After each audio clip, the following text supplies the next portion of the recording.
Aziz Havoriy Pavlusning Salonikaliklarga birinchi maktubi. Birinchi bob. Otamiz Xudo va Rabbimiz Iso Masihning ummati bo'lgan Salonika shahridagi imonlilar jamoatiga Pavlus, Silvan va Timotiydan salom. Otamiz Xudodan va Rabbimiz Iso Masihdan sizlarga inoyat va tinchlik bo'lsin. Ibodatlarimizda tinmay sizlarni xotirlab, hammalaringiz uchun Xudoga shukr qilamiz. Chunki sizlar iymon bilan ish qilib, muhabbat bilan zahmat chekasiz. Faqat Rabbimiz Iso Masihga umid bog'lab, u tufayli sabr toqat qilasizlar. Shuning uchun Otamiz Xudo huzurida sizlarni eslab turamiz. Ey birodarlar, Xudo sizlarni sevib tanlaganini bilamiz.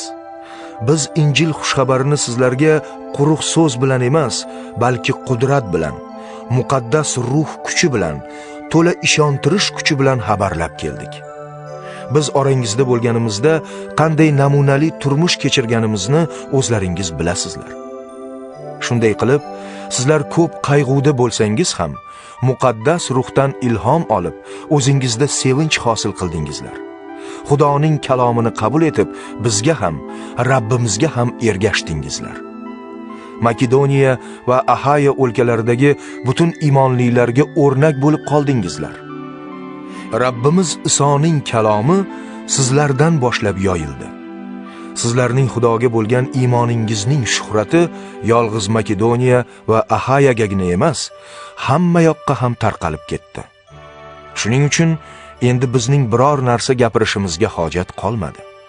Hamma eshitganlarning ham aytishlaricha, sizlar bizni yaxshi qabul qildingizlar, butlarga sig'inishdan qaytib, barhayot va haqiqiy Xudoga tavakkal qildingizlar.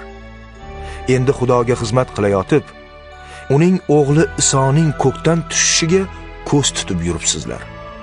Xudo o'z o'g'li Isoni tiriltirdi, toki u bizni kelajak Xudo g'azabidan xalos qilsin.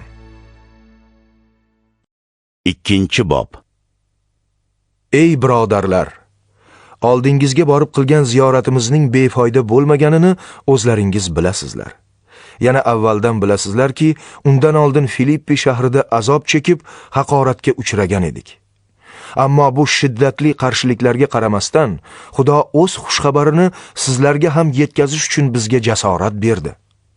Biz nasihat qilar ekanmiz, bizda na xato, na nopok niyat, na biron hiyla bo'lgan. Biz insonlarga yoqish uchun o'zimizcha gapirmayapmiz.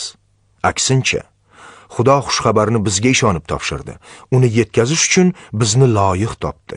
Shuning uchun biz faqat Xudoni xushnud etmoqchimiz. Yuraklarimizni u sinab ko'radi. Siz yaxshi bilasizlarki, biz hech vaqt tilyog'lamalik qilmadik. Niqob ostida ta'magirlikni ham ko'zlamadik. Xudo bunga shohid.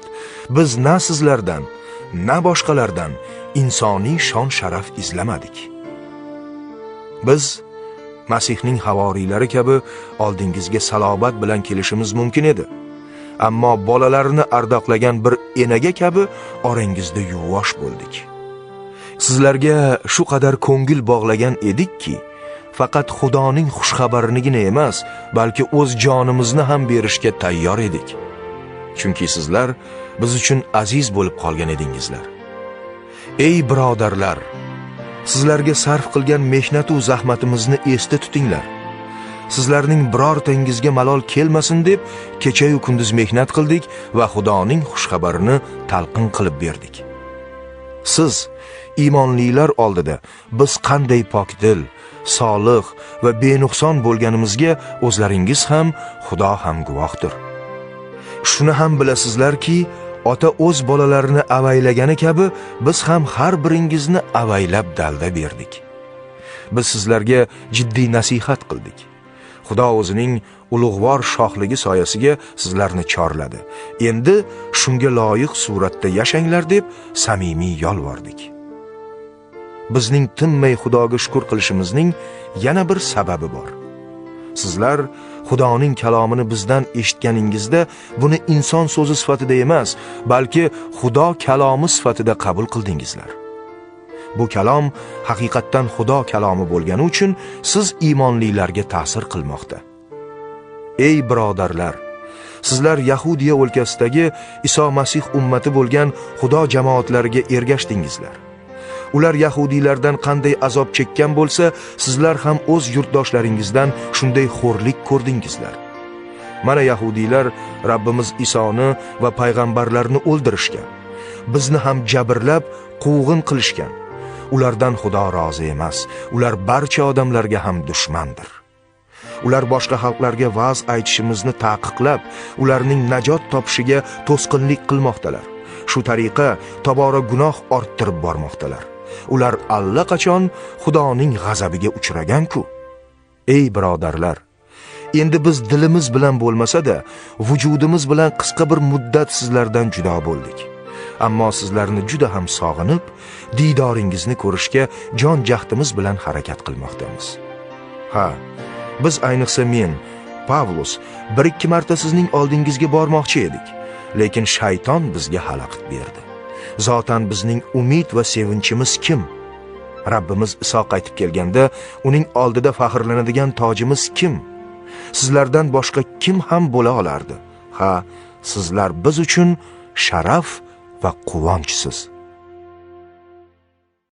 3-bob. Biz endi boshqa toqat qila olmay, Afina shahrida yolg'iz qolishga rozi bo'ldik va ukamiz Timotiyni sizning oldingizga yuborishga qaror qildik.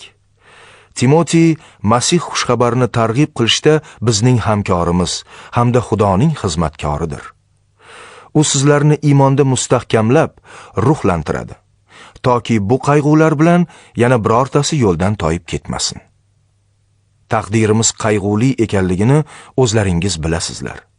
Biz yoningizda bo'lganimizdayoq biz uchun qayg'usizlik bo'lmaydi deb sizlarga ta'kidlagan edik. Bilganingizdek, xuddi shunday bo'ldi. Shuning uchun men ortiqcha sabr qila olmay, mabodo vasvasachi sizlarni yo'ldan ozdirmadimi, mehnatimiz behuda ketmadimi deb iymoningizning ahvolini bilish uchun ukamizni yubordim. Endi esa Timotiy oldingizdan qaytib kelib, iymoningiz va sevgingiz haqida ezgu xabar berdi. Biz sizlarni sog'inganimizdek, sizlar ham bizni sog'inib qolibsiz. Har doim bizni duo qilayotgan ekansiz, u gapirib berdi. Shu sababdan, birodarlar, biz hamma qayg'u va ehtiyojlarimiz orasida sizning iymoningizning rivoji haqida bilib, tasalli topdik. Sizlar Rabbimiz bilan mahkam aloqada turaversangiz, bizning jonimiz kiradi. Xudoyimiz huzurida sizlar sababli topgan baxt saodatimiz uchun unga qancha shukr qilsak ozdir. Diydoringizni ko'rish va iymoningizdagi kamchiliklarni to'ldirish uchun kecha-yu kunduz zo'r berib Xudoga iltijo qilamiz. Otamiz Xudoning o'zi va Rabbimiz Iso Masih yo'limizni sizlar tomon yo'naltirsin. Biz sizlarni qancha sevsak, Rabbimiz Iso Masih bir-biringizga va barcha insonlarga bo'lgan muhabbatingizni shuncha ko'paytirib yuborsin. Shunda Rabbimiz Iso Masih o'zining barcha azizlari bilan birga osmondan tushib kelayotganida sizning dillaringiz sobit bo'ladi. Siz Otamiz Xudo huzurida muqaddaslikda benuqson bo'lasizlar. Amin. 4-bob. Xullas, ey birodarlar, Xudoga ma'qul kelish uchun qanday yashashingiz kerakligi to'g'risida bizdan ta'lim olgansizlar. Hozir ham shunday yashayotgan bo'lsangizda, bundan ko'proq ravnaq topinglar deb Rabbimiz Iso haqi sizlardan yolvorib so'raymiz. Biz Rabbimiz Iso nomidan sizlarga qanday buyruqlar berganimizni albatta bilasizlar. Xudoning irodasi shu: muqaddas bo'linglar. Zinodan o'zingizni saqlanglar. Har bir odam o'z xotinini eplab, muqaddas va iffatli saqlasin. Xudoni tanimagan xalqlar kabi shahvoniy hirsga berilmanglar.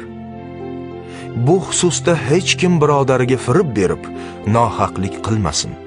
Oldindan sizlarga aytib ogohlantirganimizdek, hamma bu ishlar uchun Xudo qasos oladi. Chunki Xudo bizlarni nopoklikka emas, balki muqaddaslikka chaqirgan. Demak, bu qoidani rad etgan kishi insonni emas, balki sizga muqaddas ruhni bergan Xudoni rad etgan bo'ladi. Birodarlik muhabbati to'g'risida sizlarga yozishning hojati yo'q. Chunki bir-biringizni sevishni Xudodan o'rgangansizlar. Zotan sizlar Makedoniya o'lkasi bo'ylab yashovchi barcha birodarlaringizga ham shunday munosabatda bo'layapsizlar. Shunga qaramay, sizlarni yanada ko'proq ravnaq topishga undamoqchimiz. Birodarlar, biz sizlarga osoyishta yashash, shaxsiy ishlaringiz bilan mashg'ul bo'lish, halol ishlashga jon kuydiringlar deb buyurgan edik.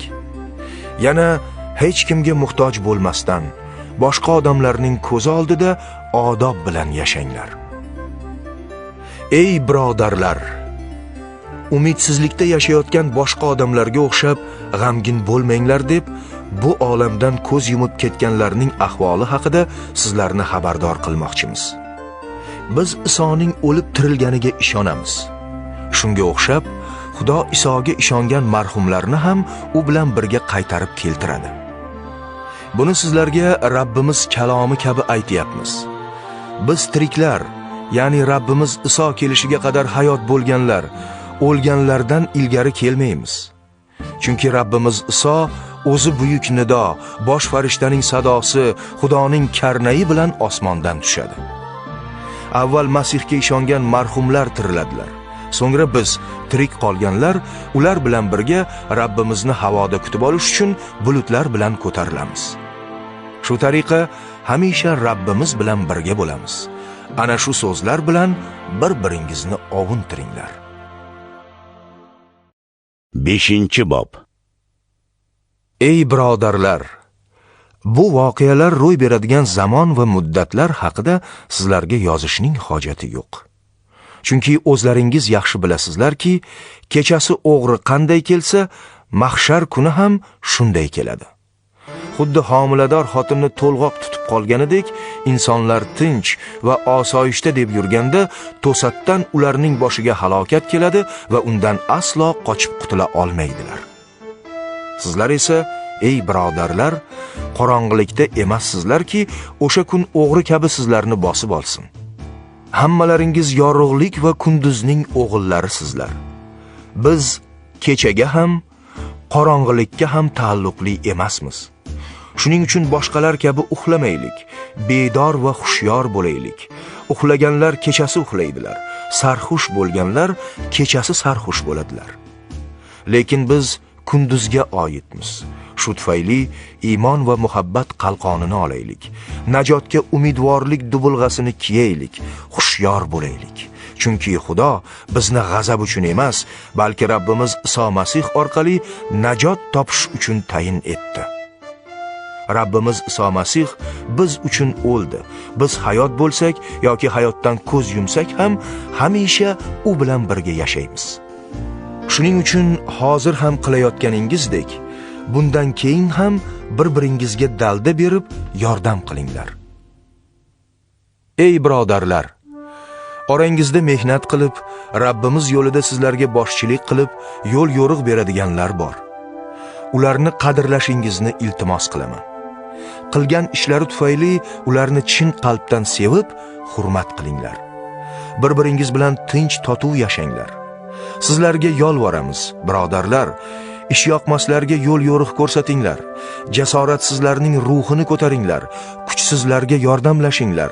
Hammaga sabr toqatli bo'linglar. Hech kim o'zgaga yomonlik evaziga yomonlik qilmasin. Aksincha, har doim bir-biringiz qolaversa hamma uchun ham yaxshilikni izlanglar. Hamisha xursand bo'linglar. Tinmay toat ibodat qilinglar. Har qanday sharoitda ham Xudoga shukr qilinglar. Bu Xudoning irodasi, chunki sizlar Iso Masih ummatisizlar. Ruhning alangasini susaytirmanglar. Payg'ambar karomatini kamsitmanglar. Hamma narsani sinab ko'ringlar. Yaxshilikka yopishib olinglar. Har xil yomonliklardan o'zingizni saqlanglar. Tinchlik manbai bo'lgan Xudoning o'zi sizlarni butunlay muqaddas qilsin. Rabbimiz Iso Masih kelguncha butun ruhingiz, joningiz va taningiz benuqson saqlansin. Sizlarni da'vat etgan Xudo o'z so'ziga sodiqdir. U aytganini bajaradi. Birodarlar, bizlar uchun ibodat qilinglar. Butun birodarlarga muqaddas o'pish bilan salom aytinglar. Bu maktubni barcha muqaddas birodarlarimga o'qib berishingizni Rabbim Iso haqi qattiq buyuraman. Rabbimiz Iso Masihning inoyati sizlarga yor bo'lsin. Amin.